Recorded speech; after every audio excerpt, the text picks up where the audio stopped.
going to talk briefly about this philosophical point that is snuck into every mind in the modern world.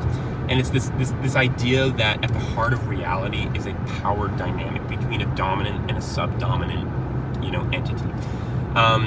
So what am I talking about? You look at gender.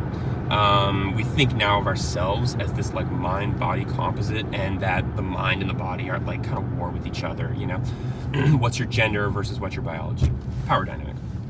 We think about relationships, men and women. Who has the upper hand?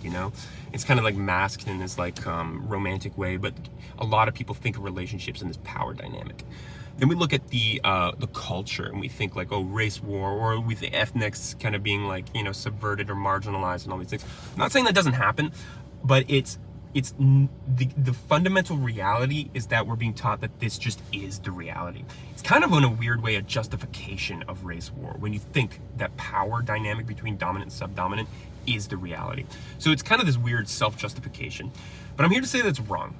And the worldview that is put forward that kind of denies all this is a Catholic and Christian perspective that the fundamental current of reality is love.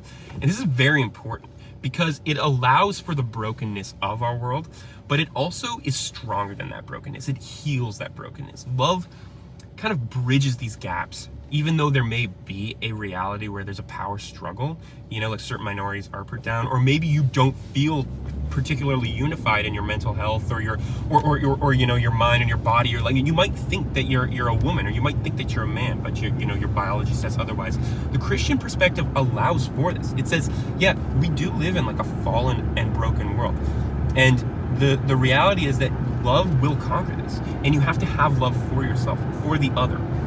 The other perspective comes out of this Karl Marx Communist Manifesto, where he says dominant, subdominant, this is the reality. And it's a way to gain control. When you pit people against each other, and you kind of use this more moralistic perspective from Christianity to say that the dominant is harming or causing, hurting the subdominant, you can start to work this into each other. You can start to use them and manipulate them. So we need to re-understand a current of reality as being love. This is very important moving forward for ourselves. Really give ourselves some slack, cut ourselves some slack. And I just think that it will start the healing process a little bit more.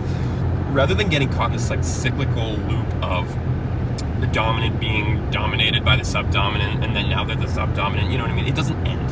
That's why communism always leads to revolution and ultimately like real trial and error. So anyway, let's get back to love. Let's get back to Christian love. Let's go.